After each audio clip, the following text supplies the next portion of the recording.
Critical thinking with Satpik. Negative effects of mythology, folklore, logical fallacy, and superstition. Mythology, কুযুক্তি, লোককথা ও কুসংস্কার এই বিষয়ে কিছু কথা, তাদের বিষয়ে অ্যানালাইসিসমূলক কিছু কথা। পার্ট 1, বাস্তবিক বা চাক্ষুষ অবজেক্টস। একটি শহরের নাম এক্স। এই শহরে এখনও অনেক চমৎকার স্থাপনা দেখা যায়। এই স্থাপনাগুলো বিশালাকার পাথর দিয়ে তৈরি, যা দুইজন মানুষের পক্ষে উত্তোলন করাও সম্ভব নয়, সাধারণভাবে সম্ভব নয়, স্বাভাবিকভাবে উত্তোলন করা সম্ভব নয়, অর্থাৎ খালি হাতে উত্তোলন করা সম্ভব নয়। পাথরগুলো রং হলুদ, এই পাথরগুলো সোনালি রঙের।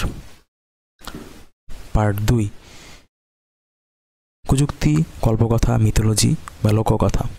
লিখিত আছে এবং বয়স্ক ও যুবক লোকের মুখে শোনা যায় এই রাজ্যের রানী ছিলেন অলৌকিক ক্ষমতার অধিকারী। তিনি তার জাদু শক্তির ক্ষমতা বলে এই পাথরগুলো স্বর্ণের পাথর রূপায়িত করলেন। এই পাথরগুলো যেহেতু অনেক ভারী এবং বিশালাকার, তাই প্রাচীনকালে পাথরগুলো বড় দৈত্যদের মাধ্যমে উত্তোলন করা হতো বলে তারা মনে করে।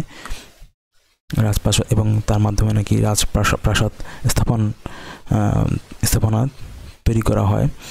এই রানীর অহংকারী ছিলেন, নিজেকে অনেক ক্ষমতাবান মনে করেন এবং আচার আচরণের নমনীয়তা ছিল না। একদিন এক দরিদ্র প্রজা রাজপ্রাসাদে আসলেন তার খাজনা মওকুফের জন্য। খাজনার পরিমাণ এতটাই বেশি নির্ধারিত করা হয়েছিল যে কৃষকদের পক্ষে তা পরিশোধ করতে মারাত্মক কষ্টকর হয়ে যেত।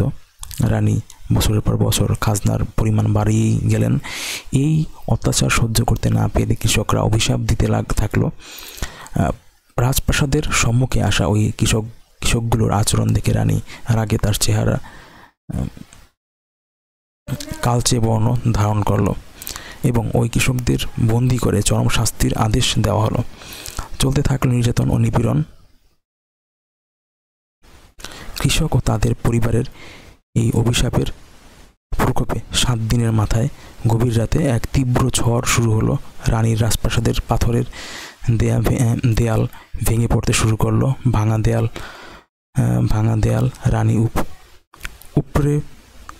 উপরে পড়লো এবং রানী পাথরে চাপা পড়ে মারা গেল। পার্ট 3, কুযুক্তি বা ফ্যালাসি কি? রানী মারা যাবার 3000 বছর পরের ঘটনা। যদু এবং মধুর মধ্যকার দুজন ব্যক্তির মধ্যকার উদাহরণস্বরূপ দুজন ব্যক্তির নাম নেওয়া হলো। এদের কথোপকথনের মাধ্যমে আমরা একটু কুযুক্তি বা ফ্যালাসি বিষয়টা বোঝার চেষ্টা করব। যদু বলছে, ও ভাই কেমন আছেন? মধু উত্তরে বলল, ভালোই আছি ভাই। এই যে দেখছেন প্রাসাদের পাথরগুলো একটু সোনালি রঙের, এইগুলো এক স্বর্ণের ইট ছিল। যদু আবার উত্তরে বলল, এটা কিভাবে সত্যি হলো?